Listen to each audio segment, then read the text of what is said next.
রাসূলুল্লাহ সাল্লাল্লাহু আলাইহি ওয়াসাল্লাম অনেক ইলম থেকে আল্লাহর কাছে আশ্রয় চাইছে, আল্লাহ যেন আমার ইলম দরকার নাই। কি বলছেন? আল্লাহুম্মা ইন্নী আউযু বিকা মিন ইলমিন লা ইয়ানফা।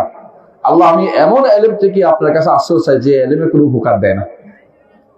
কি ইলম? কোন ইলমে উপকার দেয় না? আপনি সারাদিন যদি কোনো আপনি মান্তিক পড়েন, দর্শন পড়েন, অথবা স্বরলিপি পড়েন, ফাইন আর্টস পড়েন, এই জাতীয় সাবজেক্টগুলি আপনার জীবনে কোনো উপকার দিবে না, অপকারী দিবে শুধুমাত্র। এগুলি কোনোদিন আপনার কাজ দিবে না। আপনার সময় নষ্ট করবে, শ্রম নষ্ট করবে, অর্থ নষ্ট করবে, আর হাসরের দিন আফসোস করবেন, হায় আমি কেন এগুলি শিখলাম। এগুলি তো আমার কোনো কাজে আসে না, বরং বিপদে আসছে আমার জন্য। অনেক বড় বড় যাদেরকে আপনার বড় আলেম বলেন, গাজালি বলেন না, নাম শুনেছেন? গাজালি, রাজির নাম শুনেছেন? রাজি, শাহরাস্তানি নাম শুনেছেন? এই জাতীয় বড় বড় যেগুলি আছে নাম শুনেছেন আপনারা, এগুলি সবগুলি সারা জীবন কালাম শাস্ত্র চর্চা করেছে, শেষ জীবনে এসে আফসোস করেছে, হায় রে এগুলি কেন শিখলাম, এগুলি তো আমার ইমান নিয়ে টানাটানি লাগতেছে। যত বেশি আল্লাহর শরিয়া বিরোধী আইন শিখবেন, শরিয়া বিরোধী বিধান শিখবেন, শরিয়া বিরোধী জিনিস শিখবেন, তত বেশি আপনার ইমান নিয়ে টানাটানি লাগবে। দুনিয়ার বুকে ইমামরা বিশেষ করে সাহাবায়ে কেরাম কোনদিন এত বিদ্যা শিখেন নাই। সত্য কিনা বলেন?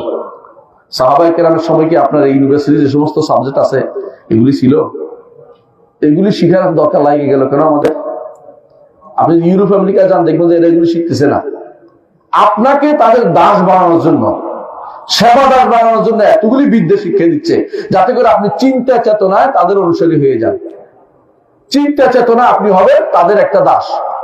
তারা যা চিন্তা করবে আপনি সেটা চিন্তা করবেন। তারা চিন্তা করেছে মানুষ আগে বানর ছিল, আপনি বলবেন মানুষ আগে বানর ছিল, কারণ আপনি এটা মুখস্থ করছেন।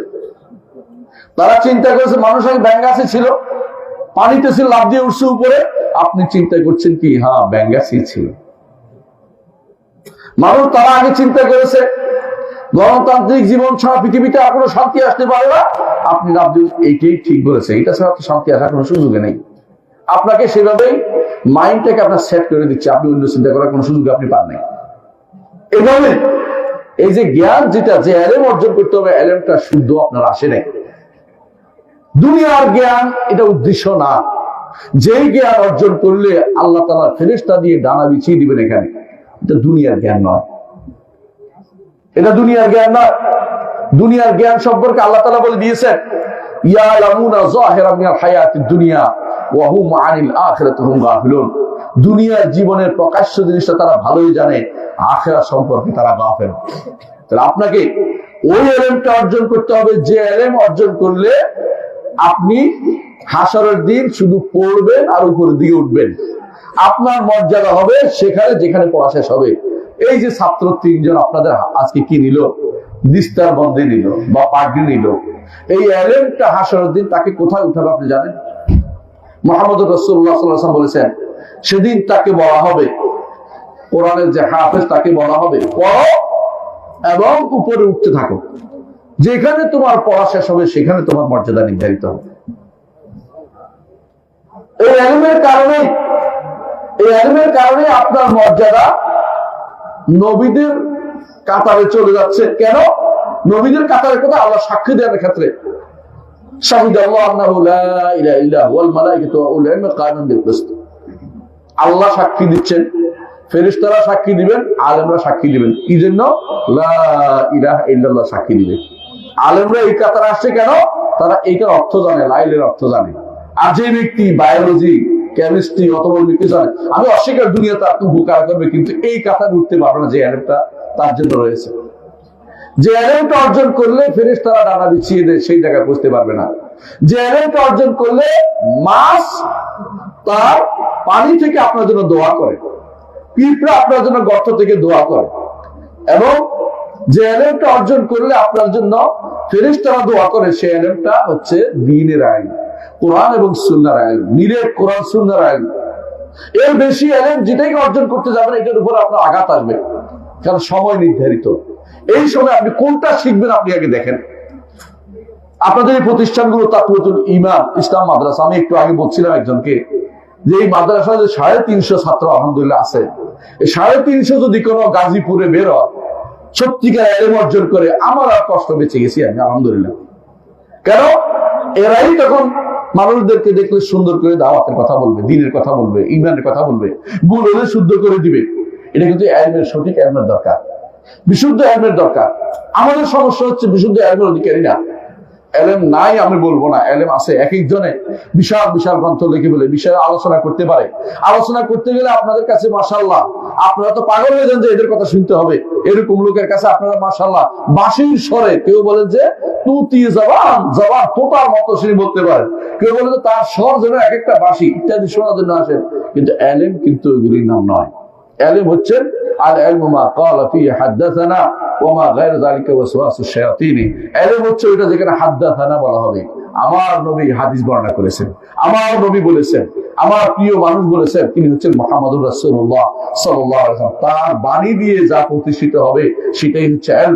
এর বাইরে যত রকমের আপনি ওই দুনিয়ার ইলমের অর্জনের সময় দিচ্ছেন, এগুলি কোনো কাজে লাগবে না। এই ইলম অর্জন কিভাবে হবে? এই এলেমের সমস্যাটা কোথায় জানেন? এই এলেমের বাইরের সমস্যা, যে এলেম আপনি এখানে শিখছেন, বাইরের কোনো সমস্যা ঢুকছে এটার ভিতরে। এটার ভিতরে বাইরের কি পড়েছে? শ্যালো দৃষ্টি পড়েছে। এই এলেমটা যেন অর্জন করতে না পারে, এইটাকে গুরুত্ব দেওয়া হচ্ছে না। এখন আপনি ঢাকা বিশ্ববিদ্যালয়ে ভর্তি হবেন, সাবজেক্ট আছে কতগুলি বলেন তো? 17 উপরে সাবজেক্ট আছে। আপনি কোনটা ভর্তি হবেন বলেন তো? অর্থনীতি পড়তে হলে কি ইসলামিক শিক্ষা, ইসলাম অর্থনীতি শিক্ষা দিবে? পৌরনীতি, রাজনীতি, সমাজনীতি। সমাজনীতি বুঝুন তো, সমাজ একটা আছে, এটা পড়ায় মানুষ 12 থেকে 80টা পড়ায়, এটা মুখস্থ করে। এটা কোনোদিন বাদ দিতে পারবে না। এই থিওরি যেন তারা জীবনে কোনোদিন বাদ দিতে পারবে না। মানুষ আগে মানুষ ছিল, লেজ পড়ে গেছে, এবার মানুষ হয়েছে, এইটা বিশ্বাস করায়। এইভাবে এমন কোন সাবজেক্ট নাই যেই সাবজেক্টটা আপনাকে ইসলামের প্রকৃত রূপ তুলে ধরবে। ইসলামের প্রকৃত রূপ তুলে ধরবে এমন কোন সাবজেক্ট আপনি পড়াইতে পারবেন না। ছেলেকে বাধ্য হয়ে আপনাকে কোথাও পড়াবে, অন্য কোনো ইউনিভার্সিটিতে ভর্তি করে। এখানে তো ইসলামের কোনো ভালো কিছু নেই। আপনি কি সিদ্ধান্ত নেন? আমার ছেলে এইটাতে ঢুকবে, ঢুকার পরে দেখেন দাস কেমনে বানাচ্ছে। এই ছেলে পাশ করে বের হইলে ডিসি হবে, এসপি হবে, অমুকটা হবে, সরকারি চাকরি ঢুকবে, এরপরে এইটা করবে, এইটা করবে। এগুলি কি আখেরাতে যাবে? যাবে না। যদি কোনোদিন ভালো কাজ সে করে, ইমানের উপর থাকে, তখন সেটা সে পাবে।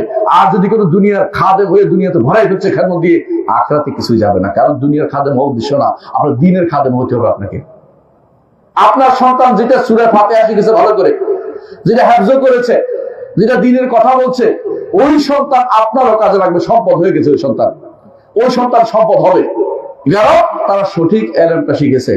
যদি কোনো এলেমটা শুদ্ধটা না শিখে আপনি কোনদিন আর কোথাও এলেমের খোঁজ পাবেন না। সাহাবায়ে কেরামকে সবচেয়ে বেশি জানতেন না? রসুলের পরে কে বেশি জানতেন? সাহাবায়ে কেরাম। কিন্তু সাহাবায়ে কেরাম কি কখনো আপনাদের বর্তমান যুগে যে সমস্ত সাবজেক্ট পড়ানো এগুলো একটা জানতেন? একটাও শিখেন নেই। তারা কোন বিদ্যা দিয়ে শ্রেষ্ঠত্ব অর্জন করেছে বলেন তো? আল্লাহর কথা এবং রাসূলের কথা। আল্লাহর কথা এবং রাসূলের কথা দিয়ে এই ইলম অর্জন করতে হবে আপনাকে। এই ইলমটার গুরুত্ব এত বেশি যে এই ইলমটা হচ্ছে ফরজ। রাসূলুল্লাহ সাল্লাল্লাহু আলাইহি ওয়াসাল্লাম বলেছেন, তালাবুল ইলমি ফারিদাতুন আলা কুল্লি মুসলিম। প্রতিটি মুসলিমের উপর ইলম তলব করা, এটা হচ্ছে এই ইলমটা ফরজ। বাদ দিয়ে আপনার এক সন্তানকে মাদ্রাসায় পড়াইছেন, আপনি খুব গর্ব করে বলেন একটারে মাদ্রাসা দিয়েছি, বাকিটারে কি আপনি কোন জায়গায় দিয়েছেন? তবে ওইটা কি কাজে লাগবে? ওইটা নিজের কি কাজে লাগবে? আপনার কি কাজে লাগবে? ওই যদি ঈমান হারা হয়, আপনি কিন্তু আল্লাহর কাছে দায়ী হবেন। আপনার যেই সন্তান আপনার অবহেলার কারণে, আপনার যেই সন্তান দ্বীনের না শিখানোর কারণে হারামের পথে চলে গেছে, আল্লাহর কাছে দায়ী হতে হবে। আউল হাদিসরা কোনদিনই কাজ করতে পারে না, সহিহ মানহাজের লোকেরা কোনদিনই কাজ করতে পারে না। তারা বলবে যে আমি আগে ঈমান শিক্ষা দেই, তারপর যেটা হোক। ঈমান ও আকীদা তাকে শিক্ষা দিতে হবে সবার আগে।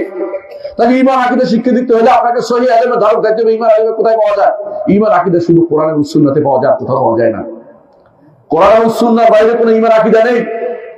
ঈমান আকীদা অর্জন করতে হলে কোরআন এবং সহিহ সুন্নাহ শিখতে হবে। এখন তো অনেকে বের হয়েছে কোরআন নিয়েই যথেষ্ট মনে করে, কোরআনই ফেরকা মনে করছে, বেরিয়েছে একটা। এরা কাফের, কোনো সন্দেহ নেই। কারণ রাসূলুল্লাহ সাল্লাল্লাহু আলাইহি ওয়াসাল্লাম তিনি আমাদেরকে কোরআনেরও শিক্ষা দিয়েছে, হাদিসের শিক্ষা তিনি দিয়েছেন।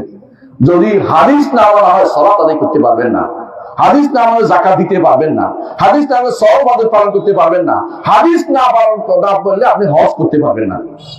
হজ কোন দিন করতে হবে কোরআনে আছে? হজের কোন জায়গা বিস্তারিত জায়গা কে বলে দিচ্ছেন? মুহাম্মদ রাসূলুল্লাহ সাল্লাল্লাহু আলাইহি ওয়াসাল্লাম বলে দিচ্ছেন। তিনি হজে গেছে আর বলেছেন, খুদু আন্নী মানাসিকাকুম, আমার থেকে তোমরা হজ শিখে নাও, লাআল্লি লা আলকাকুম বাদা আমি হাযা, আগামী বছর হয়তো তোমার সাথে আর তোমাদের সাথে আমার সাক্ষাৎ হবে না। আমার নবীর আর সাক্ষাৎ হয়নি, তিনি শিখিয়ে দিয়েছেন কখন কি করতে হবে। সাহাবায়ে কেরাম প্রতিটা পদক্ষেপ বর্ণনা করেছেন, এরপরে এটা করবে রাসূল, এরপর এটা করেছেন, এরপর এটা করেছেন। ঠিক সেভাবে আমাদের হজটা সাজানো, সালাতটাও সেভাবে সাজানো। রাসূল আগে কি করেছেন সেটা হাদিসে আসছে, সেভাবে আমরা সালাতটা আদায় করি। আপনি কতক্ষণ যদি কেন আগে রুকু করে ফেলেন, পরে কিয়াম করেন, সালাতটা হবে? হবে না। আগে সিজদা করছেন, পরে কিয়াম করছেন, হবে? হবে না। কারণ রাসূলের পদ্ধতি অনুসারে আপনার সালাতটা হতে হবে। এই ইলমটা অর্জন করতে হবে আপনাকে কোরআন এবং সুন্নাহ থেকে। এর বাইরে কোনো ইলম অর্জন করলে আপনার এটা ইলম না, এটা হচ্ছে ভুলের উপর আপনি চলছেন। আমাদের সবচেয়ে বড় সমস্যা হচ্ছে আমরা নিজেদের বিবেককে সবার আগে স্থান দিই। কেউ কিয়াস করে, কেউ আকল খাটায়, কেউ মনে করে আমি কি কম বুঝি নাকি।